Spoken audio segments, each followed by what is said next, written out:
귀한 찬양 감사합니다. 추석 명절 잘 지내셨어요? 추석 명절을 맞이해서 고향을 방문하신 우리 가족분들 그리고 우리 성도님들의 가정에 우리 주님의 크신 은혜와 축복이 언제나 함께하기를 주의 이름으로 축원합니다. 코로나로 인해서 몇 년간 한산했던 명절 분위기와는 달리 이번 추석에는 수많은 가족들이 고향을 방문해서 읍내에도 사람이 북적거리고 차가 꽉 들어차면서 가정은 물론이요 읍내가 오랜만에 활력이 넘쳐나는 모습을 보면서 더도 말고 덜도 말고 한가위만 같았으면 참 좋겠다 이런 마음이 들었습니다. 그런데 유대인에게 명절도 이와 마찬가지입니다. 유대인은 명절이 되면 전 세계에 흩어져 살던 모든 유대인들이 전부 다 예루살렘으로 몰려와서 성전 안에 제물을 드리며 제사를 드렸습니다. 우리에게 고향은 부모님이 계신 곳이기에 명절이 되면 고향으로 달려와서 함께 지낸다고 한다면 유대인들은 명절이 되면 하나님의 성전이 있는 예루살렘에 와서 명절을 지내면서 제사를 드리는 풍습이 있었습니다. 그러니까 명절이 되면 어마어마한 인파가 예루살렘으로 모여들었고 그 모든 사람들이 성전 안에 그 짧은 기간 동안에 제사를 드리니까 그 풍경이라고 하는 것은 오늘 우리의 추석 명절의 풍경보다 훨씬 더 크고 훨씬 더 복잡한 풍경이 아닐 수가 없는 것입니다. 오늘 말씀은 바로 그런 유대인의 명절에 예루살렘에 있는 양문 곁 베데스다라고 하는 연못에서 일어난 사건입니다. 이 연못은 성전으로 들어가는 문 중에 양들을 몰고 제사를 위해서 드려야 될 양들을 몰고 들어가는 양문 곁에 자리하고 있었습니다. 이 연못의 이름은 히브리어로 베데스다, 자비의 집, 은혜의 집, 국률의 집 이런 뜻입니다. 이곳이 베데스다라 이름 붙여진 데에는 그만한 이유가 있었는데 아마도 이 연못은 일정한 간격을 두고 뜨거운 물이나 수증기를 뿜어냈다 멎었다가 하는 온천이었을 것입니다. 이런 온천은 여러분도 잘 아는 것처럼 거기에 치료 물질이 함유되어 있어서 피부병이나 관절염 환자들이 톡톡히 재미를 보았습니다. 그러다 보니까 이런 이야기가 확대 재생산되어서 거기 들어가면 모든 병이 낫는다더라. 천사가 내려오면 물이 통하게 되는데 그때 제일 먼저 들어가는 사람은 그 병이 어떤 병이든 다 낫게 된다더라.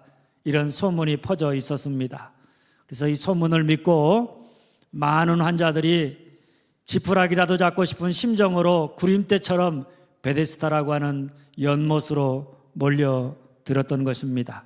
그런데 오늘 3절에서 4절 말씀에 보면 그곳에 모여든 많은 환자들 중에 유독 세 종류의 환자를 소개합니다. 맹인, 다리 저는 사람, 혈기 마른 사람입니다. 이 사람들의 공통점은 누군가의 도움이 필요하다는 것입니다. 맹인은 앞을 보지 못하기 때문에 누군가의 도움이 없이는 그 못에 맨 먼저 들어갈 수가 없습니다. 다리 저는 사람도 마찬가지고 혈기 마른 사람 역시 마음은 간절하지만 손발이 움직이지 못하니까 혼자 힘으로 그 연못에 맨 먼저 들어갈 수가 없었습니다.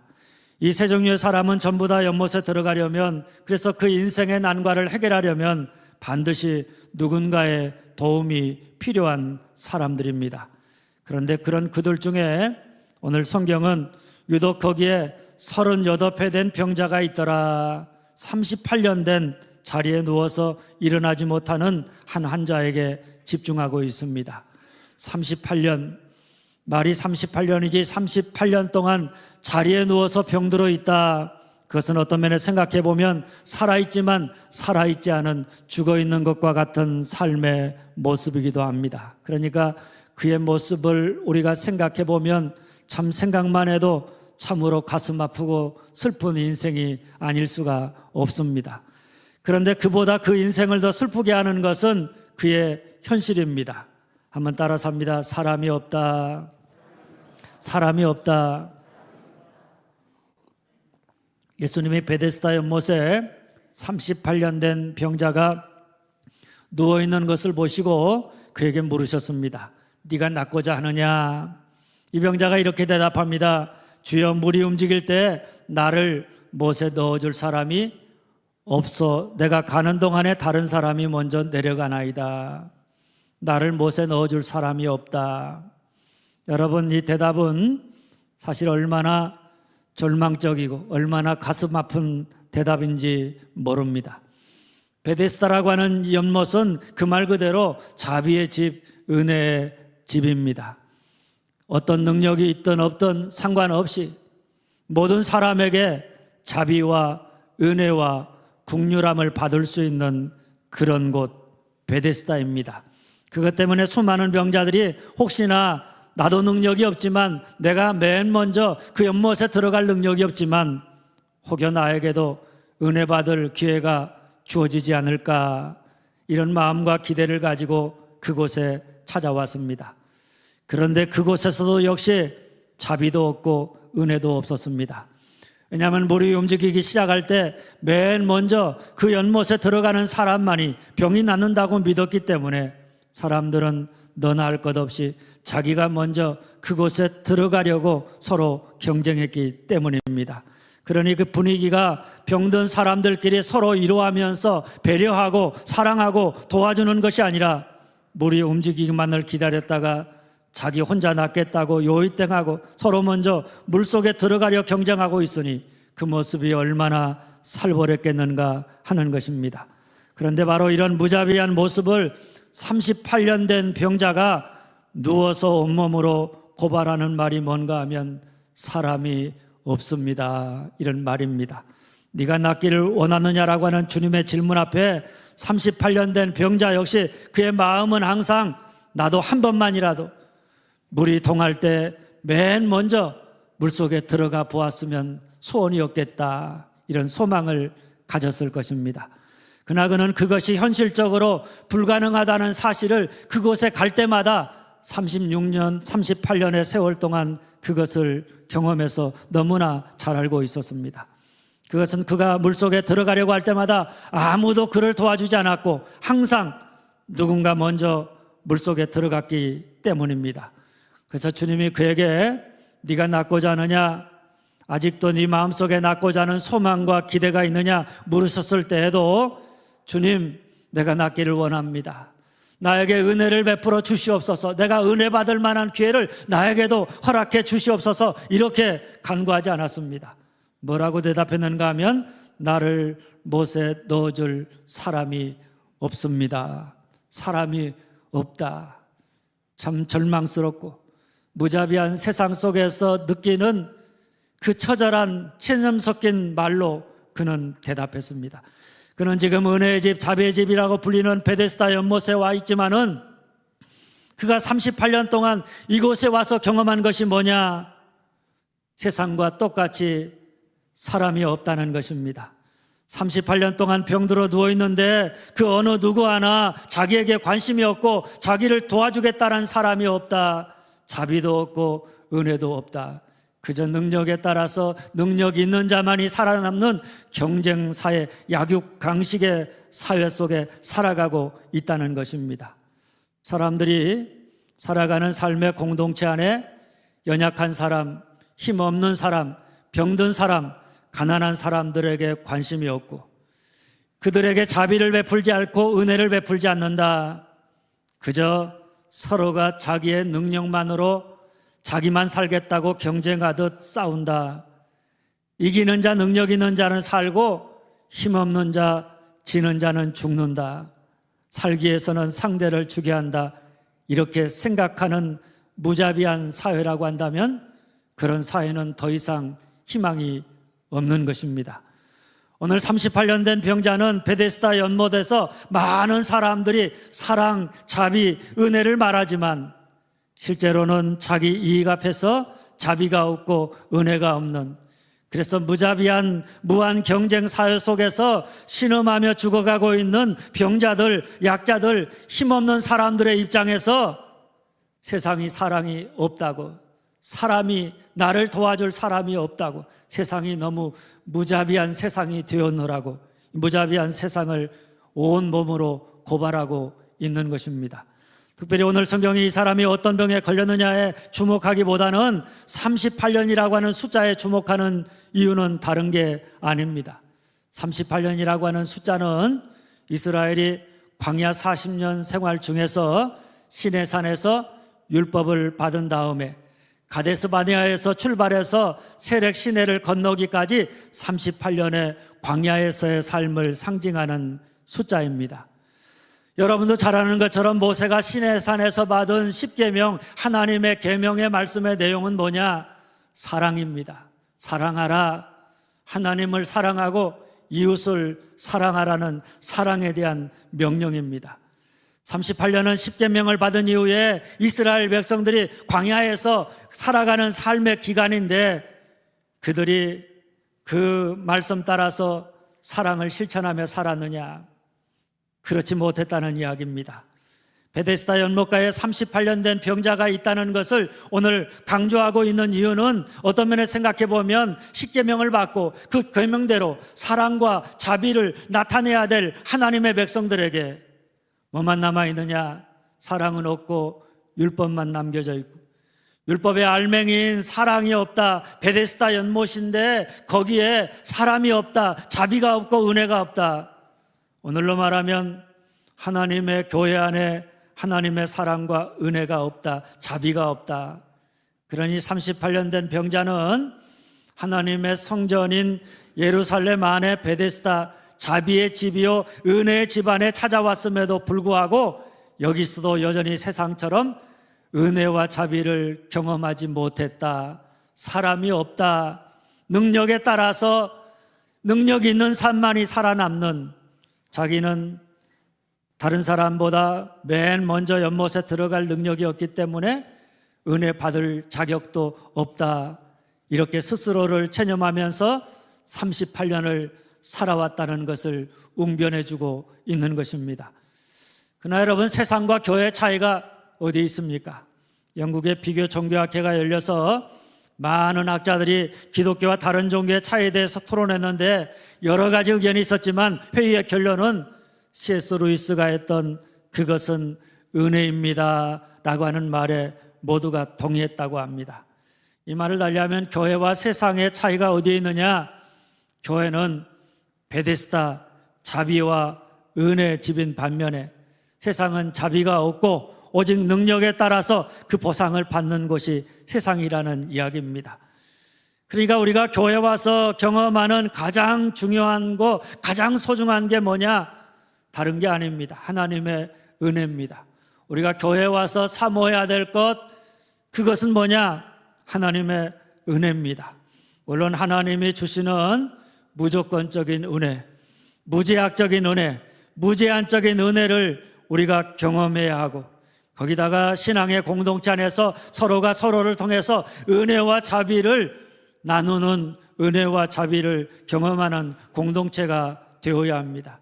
쉽게 말하면 베데스다, 이것이 우리가 경험해야 되는 교회 모습이요, 우리가 희망해야 되는 교회 모습이요, 우리가 늘 꿈꾸며 이루어가야 될 참된 교회의 모습입니다. 그래서 교회 나오는 모든 사람들이 다 교회 와서 뭘 경험해야 되느냐? 하나님의 은혜를 경험해야 합니다.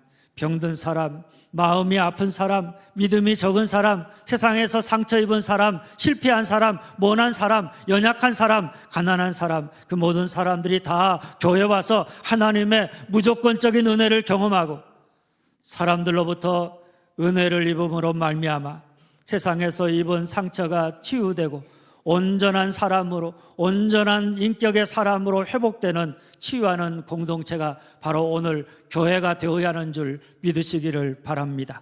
그런데 그런 교회 안에 사람이 없다, 자비가 없고 은혜가 없다, 세상처럼 그저 능력에 따라서 사람들이 보상을 받는다.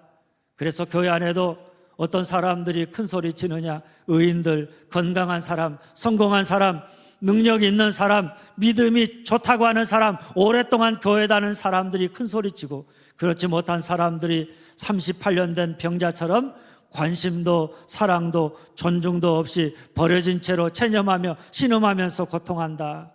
그러면 거기에는 희망이 없는 것입니다. 여러분, 교회는 건강한 사람들이 모여서 그 건강함으로 자기의 능력을 과시하는 것이 아니라 병든 사람들이 찾아와서 은혜를 받고 그 모든 병든 것들이 치유받는 병원과 같은 그런 곳임을 믿으시기를 바랍니다. 그러니 우리 교회가 집중하고 또 우리가 온 마음을 쏟아야 할 것은 다른 게 아닙니다. 38년 된 병자와 같은 사람들, 교회를 찾아온 많은 사람들, 그 한 사람 한 사람에게 관심을 갖고 그들이 하나님의 은혜를 경험함으로 삶이 치유되고 회복될 수 있도록 도움을 주는 사람이 있는 그런 교회가 되어야 하는 줄 믿으시기를 바랍니다. 둘째, 그런데 현실은 어떠하냐? 따라서 합니다. 사람에 대한 관심이 없고 율법만 있다. 사람에 대한 관심이 없고 율법만 있다. 9절 10절 말씀입니다. 이날은 안식일이니 유대인들이 병 나은 사람에게 이르되 안식일인데 네가 자리를 들고 가는 것이 옳지 아니하니라. 사실 오늘 이 사건의 가장 중요한 말씀이 어딘가 보면 10절의 말씀입니다. 예수님이 38년 된 병자에게 일어나 내 자리를 들고 걸어가라 이렇게 말씀하셨고 그 말씀을 듣고 그 사람이 곧 나와서 자리를 들고 걸어갔습니다. 그런데 요한은 그날이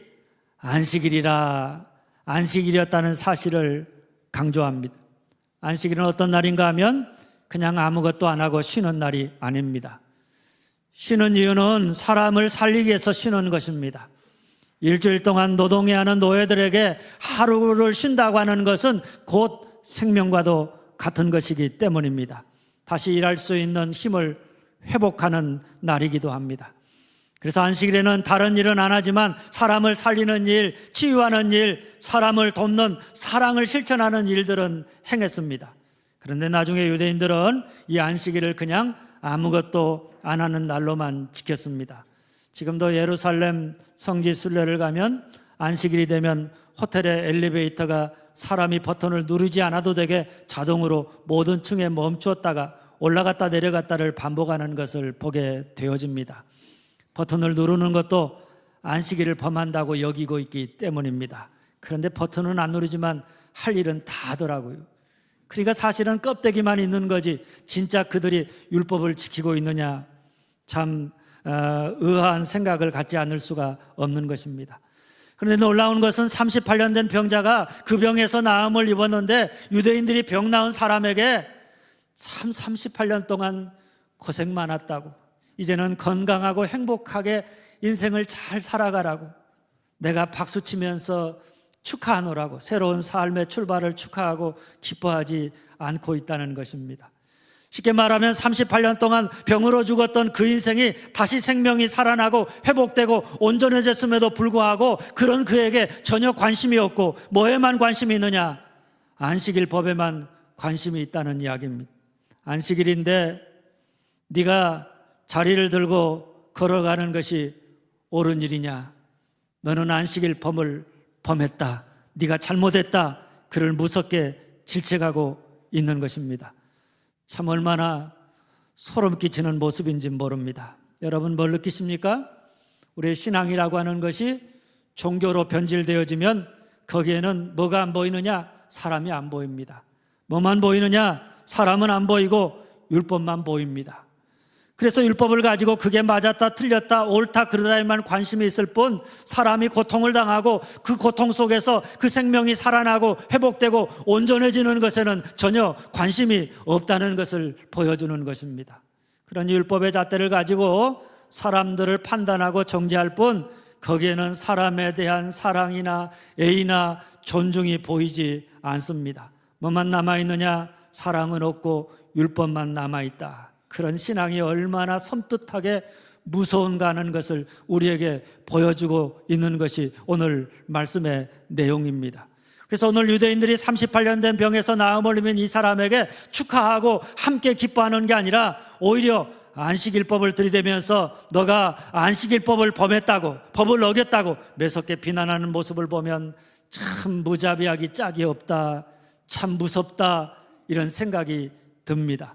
그뿐 아닙니다. 12절에 보면 유대인들이 38년 된 병자가 나를 낫게 한 그가 자리를 들고 걸어가라 하더라, 이렇게 대답했더니 그들이 묻되 너에게 자리를 들고 걸어가란 사람이 누구냐 물었습니다. 이 물어본 그를 낫게 한 예수가 누구인가 궁금해서 묻는 물음이 아닙니다. 너에게 그런 말을 해서 너로 안식일의 법을 깬 자가 누구냐, 법을 어기도록 만든 그 주범이 누구냐, 당장이라도 그를 색출해서 잡아들이겠다는 의도로 묻고 있는 것입니다. 그러니 여러분, 그들이 지키고자 하는 것은 뭐밖에 없느냐? 그저 생명 없는 율법 조항들 뿐입니다. 죽어가는 사람이 다시 생명을 얻고 회복되어지는 것에는 전혀 관심이 없고, 그저 누가 율법을 지켰느냐 지키지 못했느냐 거기에 따라서 다른 사람들을 판단하고 정죄하고 벌을 내리는 것밖에는 없는 무자비한 모습을 보여주는 것입니다. 이것이 율법만 남아있는, 법하는 사람들이 법을 지키기 위해서라는 명분으로 사람을 위해 존재하는 법을 가지고 사람의 생명을 무시하고 공격하는 섬뜩하고 무시무시한 모습을 그대로 보여주고 있는 것입니다.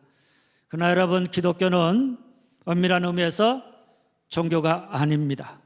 만일 기독교가 종교와 율법이라고 하는 껍데기만 남아있고 거기에 사람에 대한 사랑이 없다, 자비와 긍휼을 베풀지 않는다, 그러면 거기에는 죽은 자가 다시 사는 생명의 역사를 기대할 수가 없는 것입니다. 더 이상 교회가 세상의 희망이 될 수 없고, 그런 무자비한 세상에서는 우리가 더 이상 희망을 노래할 수 없게 되는 줄 믿으시기를 바랍니다. 대체 바로 이런 이유 때문에 주님은 한번 따라서 합니다. 자비를 가지고 찾아오신다. 자비를 가지고 찾아오신다. 6절입니다. 예수께서 그 누운 것을 보시고 병이 벌써 오래된 줄 아시고 이르시되 내가 낫고자 하느냐. 38년 된 병자는 베데스다 연못에 누워 있습니다. 도와줄 사람이 없다고, 무자비하다고, 세상이 너무나 무자비하다고, 사랑이 없다고 세상을 탓하면서 원망하면서 체념하듯 절망하면서 고통 속에 신음하고 있습니다. 그런데 바로 그 절망의 자리에 누가 찾아오셨느냐? 우리 예수님이 찾아오셨습니다. 자비의 집이요 은혜의 집이지만 베데스다에서조차 도와줄 사람이 없는, 하나님의 자비와 긍휼이 없는 그곳에 우리 주님이 헤세드의 사랑, 무조건적인 사랑, 은혜와 긍휼과 사랑을 가지고 그를 찾아오셨습니다. 할렐루야. 그리고 어떻게 하셨느냐? 예수께서 그 누운 것을 보시고, 예수님이 그의 누운 것, 38년 동안 누워서 보내야 했던 그의 절망, 그의 죽음, 그의 아픔을 보셨습니다. 주님이 그 병자의 아픔으로 얼룩진 상황을 바라보신다. 주님이 오늘 힘든 삶의 자리에, 우리의 삶의 자리에 찾아오셔서 절망하고 탄식하고 신음하는 우리를 지켜보고 계신다. 여러분, 우리의 삶이 그렇다면 아무리 힘들어도 우리에게 마지막 희망이 남아있는 줄 믿으시기를 바랍니다. 더군다나 6절은 이렇게 말합니다. 병이 벌써 오래된 줄 아시고, 주님이 그의 오랜 병고도 아신다. 그의 절망도 아신다. 그의 눈물과 한숨도 아신다는 것입니다.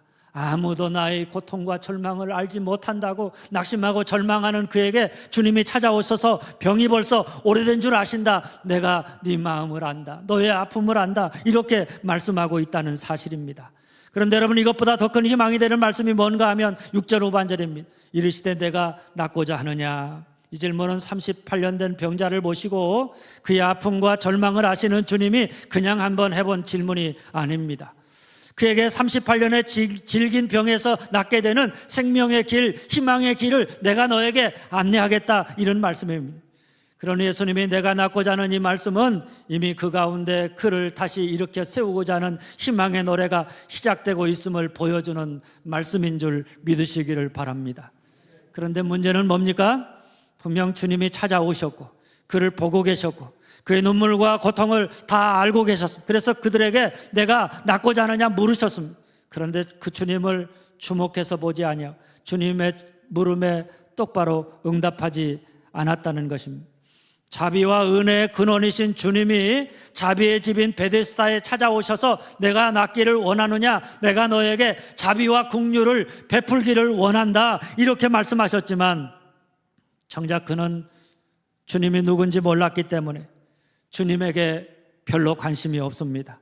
그저 물이 움직이는 것에만 그의 마음이 쏠려서 누군가 먼저 나를 물이 동할 때 그 못에 넣어줄 사람이 있었으면 좋겠다, 그 말만 반복하고 있는 것입니다.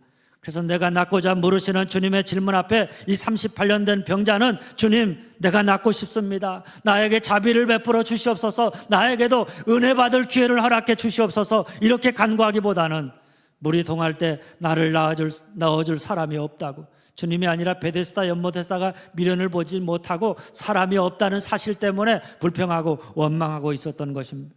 그래서 오늘 38년 된 병자의 모습을 보면 조금 안타까운 마음을 느끼게 됩니다. 만일 그가 자기를 베데스다 연못가로 찾아와서 자기에게 말씀하시는 그분이 자비의 주님임을 알았다, 그랬다면 주님, 세상에는 사람이 없습니다. 너무 무자비합니다. 나를 못에 넣어줄 사람, 나를 도와줄 사람이 하나도 없습니다. 나는 38년 동안 이것을 경험하며 세상 속에서 끊임없이 절망하면서 살았습니다. 그래서 나는 이제 세상에서 기대를 하지 않습니다. 그러나 이제 나를 찾아온 주님을 내가 믿사오니, 주님을 바라보고 내가 주님을 믿겠사오니 내게 자비와 은혜를 베풀어 주시옵소서, 이렇게 그가 반응하지 못했다라고 하는 사실입니다. 어떤 면에서 보면 38년 된 병자가 병 낫기를 위해서 주님에게 한 것은 아무것도 없습니다. 그런데 놀랍게 이 사람이 어떻게 되었느냐, 38년 동안 누워있던 그 자리에서 일어나 자리를 들고 걸어갔습니다. 할렐루야. 성경에 보면 이 사람이 주님이 일어나 내 자리를 들고 걸어가라 하시니 그 사람이 곧 나아서 자리를 들고 걸어가니라, 이렇게 말하고 있을 뿐입니다. 38년 된 병자가 주님의 말씀을 듣고 그 말씀을 믿었다거나 그 말을 믿고 말씀 따라 순종했다, 이렇게 기록하고 있지 않습니다. 그냥 주님이 38년 된 병자를 보셨고 그의 고통을 아셨고 네가 낫고자 하느냐 물으셨고 일어나 내 자리를 들고 걸어가라 말씀하셨다. 그리고 그때 그 사람이 38년의 질병에서 나아서 자리를 들고 걸어갔다, 이렇게 말하고 있을 뿐입니다. 여러분, 이것은 38년 된 병자를 낫게 한 것은 그의 믿음이 아니라 전적으로 뭐로 말미암은 것이냐, 주님의 자비와 은혜로 말미암은 것임을 이야기하고 있는 것입니다. 그 자비와 은혜는 38년 동안 병들어 누워있는, 그러면서도 사람이 없다고 절망하는 그를 주목해서 보시고 그의 고통과 절망을 내가 네 고통을 안다고 함께 아파하시고 네가 낫고자 하느냐 물으시고 일어나 내 자리를 들고 걸어가라 말씀하심으로 그 병든 자리에서 그를 일으켜 세웠던 것입니다. 그 자비와 은혜가 그를 그 오랜 질병의 자리, 고통의 자리, 죽음의 자리, 절망의 자리에서 낫게 하였다. 바로 이 사실을 말하고자 하는 줄 믿으시기를 바랍니다. 오늘도 마찬가지입니다. 오늘 우리의 병듦, 죽음, 절망, 고통의 자리에서 우리를 구원하여 우리로 새 생명을 얻게 하고 우리의 삶을 온전하게 회복시키는 것이 있다면 그것이 뭐냐? 유대인들이 지키고자 했던 율법이 아닙니다. 옳고 그름을 따졌던 율법으로는 38년 된 병자의 아픔과 고통과 죽음에서 벗어날 수 없습니다. 죽음과 고통의 세상에서 희망을 노래할 수 없다는 이야기입니다. 오직 뭐밖에 없습니까? 우리 주님이 베푸시는 은혜와 자비밖에는 없는 줄 믿으시기를 바랍니다. 오늘 주님이 주시는 자비와 은혜, 그 은혜만이 우리를 살게 하는 희망이요, 죽어있는 우리에게 새로운 삶의 소망을 갖게 하는 유일한 것임을 우리가 알아야 합니다. 38년 된 병자의 누운 것을 보시고 그 병이 벌써 오래된 줄 아시고 네가 낫고자 하느냐 우리에게 물으시고 일어나 내 자리를 들고 걸어가라 말씀하시는 일방적인 주님의 자비와 주님의 은혜와 주님의 사랑만이 병든 우리들과 우리 사회를 고치시고 회복시키는 힘이요 능력이 되는 줄 믿으시기를 바랍니다. 그러니 오늘 우리는 자비를 가지고 찾아오셔서 내가 낫고자 하느냐 물으시면서 일어나 내 자리를 들고 걸어가라 말씀하시는 주님을 향해 주님만이 오늘 우리의 희망입니다. 무자비한 이 세상 속에 주님만이 자비를 가지고 찾아오시는 그 주님의 자비만이 우리를 살게 하는 희망입니다. 주님, 내게 자비를 베풀어 주시옵소서. 내게 은혜를 베풀어 주시옵소서. 끊임없이 간구함으로 누워있는 자리에서 일어나 새롭게 생명의 삶을 살아가는 교회와 성도가 되어야 하는 줄 믿으시기를 바랍니다. 사랑하는 여러분, 교회와 세상의 차이는 자비, 은혜입니다. 세상은 자비와 은혜가 없는 것입니다. 오늘 말씀으로 하면 따라서 합니다. 사람이 없습니다. 사람이 없습니다. 우리가 자비와 은혜를 기대하지만 세상에서는 자비와 은혜를 베풀어 줄 사람이 없습니다. 늘 실망하고 상처 입을 수밖에 없다는 이야기입니다. 뭐만 있느냐? 따라서 합니다. 율법만 있다. 율법만 있다. 사람에 대한 자비와 은혜가 아니라 율법, 내가 행한 일에 대해, 내가 가진 능력에 대해 옳고 그름을 따지고 거기에 따라서 나를 판단하고 정죄하는 것밖에는 없습니다. 그래서 그런 세상이나 그런 종교적인 공동체 속에서 우리는 38년 된 병에서 나음을 입고 새 생명을 얻을 수 없다는 사실을 알아야 합니다. 죽음의 자리, 고통의 자리에서 벗어나서 새로운 삶을, 새로운 희망을 노래할 수가 없다는 사실을 알아야 합니다. 그런데 주님은 그런 세상에 한번 따라서 합니다. 자비를 가지고 찾아오신다. 자비를 가지고 찾아오신다. 율법이 아니라 자비를 가지고 찾아오신 한 줄기 희망처럼 우리에게 빛을 비추고 사랑을 베푸시는 주님으로 우리에게 찾아오십니다. 율법으로 정죄하는 세상을 사랑으로 녹이고자 은혜를 가지고 자비를 가지고 우리를 찾아오신다는 사실입니다. 그래서 38년 전 병자가 누워있는 것을 보시고 그의 병이 벌써 오래되는 것을 아시고 내가 낫고자 하느냐 물으시고 일어나 내 자리를 들고 걸어가라 말씀하시는 그 모습이 오늘 우리에게도 여전히 주님이 우리에게 찾아오셔서 행하시는 자비와 은혜를 베푸시는 모습인 줄 믿으시기를 바랍니다. 그런 여러분, 오늘 우리가 교회에 와서 우리 인생이 생명을 얻고 새로운 삶을 살아가기를 원한다면 우리를 끊임없이 주목해서 보시고 우리의 고통과 삶의 슬픔을 아시고 물으시고 말씀하시는, 일방적으로 자비를 베푸시는 주님의 그 놀라운 은혜와 사랑을 경험하는 자가 되어야 합니다. 자비를 가지고 우리의 38년 된 죽음의 자리, 고통의 자리로 찾아오시는 주님을 만난다. 그의 은혜와 그의 사랑과 그의 자비를 경험한다. 그러면 우리 인생이 아무리 38년이라는 고통과 절망 속에 있다고 할지라도 그 자리에서 일어나 새로운 생명과 희망의 삶을 사는 자가 될 수 있는 줄 믿으시고 오늘 또 그 주님을 바라보면서 주님, 내게 자비를 베풀어 주시옵소서. 내게 은혜를 베풀어 주시옵소서. 간구함으로 말미암아 그 자비로 고통의 자리, 절망의 자리, 죽음의 자리에서 다시 일어나 새 생명의 삶을 살아가는 새로운 희망을 노래하는 여러분들이 다 되어줄 수 있기를 주님의 이름으로 축원합니다. 기도하겠습니다. 아버지, 감사합니다. 우리가 사는 이 세상은 무한 경쟁